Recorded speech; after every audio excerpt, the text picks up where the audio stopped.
पर्व और त्योहारों के दौरान आपने देखा होगा, ये जब भी पर्व और त्योहार आते थे उत्पात शुरू हो जाती थी। अब उत्पातियों और उपद्रवियों को पता लगेगा कि 7 पीढ़ियां याद आएंगी उनको, क्योंकि कभी कभी बुरी आदतें जाती नहीं लोगों के, तो उसके लिए उनकी डेंटिंग पेंटिंग करवानी पड़ती है कायदे से, जिससे उनकी बुरी आदतों को हम ठीक कर सकें। और यही डेंटिंग पेंटिंग आपने देखा होगा कल बरेली के अंदर, वो मौलाना भूल गया कि शासन किसका है। वो ये मानता था धमकी देंगे और हम जबरदस्ती जाम कर देंगे। हमने कहा जाम नहीं होगा, कर्फ्यू भी नहीं लगेगा, लेकिन कर्फ्यू का सबक तुम्हें ऐसा सिखा देंगे कि तुम्हारी आने वाली पीढ़ी दंगा करना भूल जाएगी। क्या तरीका है ये? आप सिस्टम को ब्लॉक करना चाहते हैं। और यह प्रवृत्ति थी यूपी के अंदर, 17 के पहले यही होता था। और हम इसी बात को कह सकते हैं कि 17 के बाद हमने कर्फ्यू भी नहीं लगने दिया, लेकिन ऐसे बैरियर को चुन चुन करके वे जिस प्रकार की भाषा को समझते थे उस प्रकार की भाषा से उनको समझा करके उसको उसकी सजा दिलाने का काम भी किया है। और उत्तर प्रदेश की ग्रोथ स्टोरी यहीं से शुरू होती है। यही हम कह रहे थे, जब बेईमान और भ्रष्ट लोगों के हाथों में सत्ता आएगी, उस सत्ता का शोषण और दोहन उसी प्रकार से करेंगे जैसे उत्तर प्रदेश के सामने पहचान का संकट खड़ा हुआ था। जो जाति के नाम पर भड़काते हैं भावनाओं को, परिवार के नाम पर दोहन करते हैं, इन्हीं के लिए हम लोगों ने बुलडोजर बनाया था, इन्हीं के लिए बनाया था। ये लोग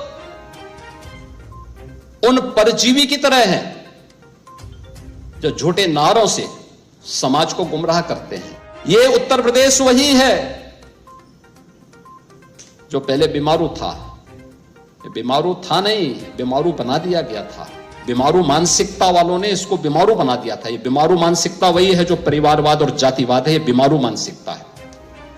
और इसी बीमारू मानसिकता ने उत्तर प्रदेश को बीमारू बना दिया था। परिणाम क्या था? दंगे होते थे, दंगाइयों को मुख्यमंत्री आवास में बुला के सम्मानित किया जाता था, दंगाइयों की आवभगत होती थी, और पेशेवर अपराधी और माफियाओं के सामने सत्ता सैल्यूट करती थी और सत्ताधारी लोग उनके कुत्तों के साथ हाथ मिलाया करते थे। आपने वो दृश्य देखे होंगे, कैसे सत्ता का मुखिया एक माफिया के कुत्ते से हाथ मिलाकर के अपने को गौरवान्वित महसूस करता था। यह स्थिति थी। आप अनुमान करते हैं उत्तर प्रदेश के लोगों को इन्होंने सुरक्षित किया था?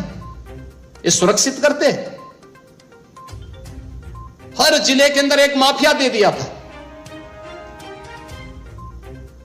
और हर माफिया को जिले के अंदर पैरेलल समानांतर सरकार चलाने की पूरी छूट दे दी थी। आज परिणाम क्या था? 17 में आते आते उत्तर प्रदेश न केवल बीमारू था, बल्कि उत्तर प्रदेश के नागरिकों के सामने पहचान का संकट भी था। हर व्यक्ति अपनी पहचान के लिए मोहताज था। न बेटी सुरक्षित, न व्यापारी सुरक्षित। खेतीबाड़ी चौपट, किसान आत्महत्या करता था, नौजवान की नौकरी पर सेंध लगती थी, उसकी नीलामी होती थी, चाचा भतीजा दोनों वसूली के लिए निकल पड़ते थे। वसूली का गैंग चलता था। ट्रांसफर पोस्टिंग में इनके दलाल बोली लगाया करते थे। और आप भी देखते होंगे, जब हम ट्रांसफर पोस्टिंग करते हैं तो आज भी उनकी पीड़ा झलक उठती है। कैसे हम लोगों ने उनके उस अनैतिक अवैध व्यापार पर कैसे प्रहार किया है। उनके सभी चेले चपाटे किस प्रकार से चिल्लाते हुए दिखाई देते हैं।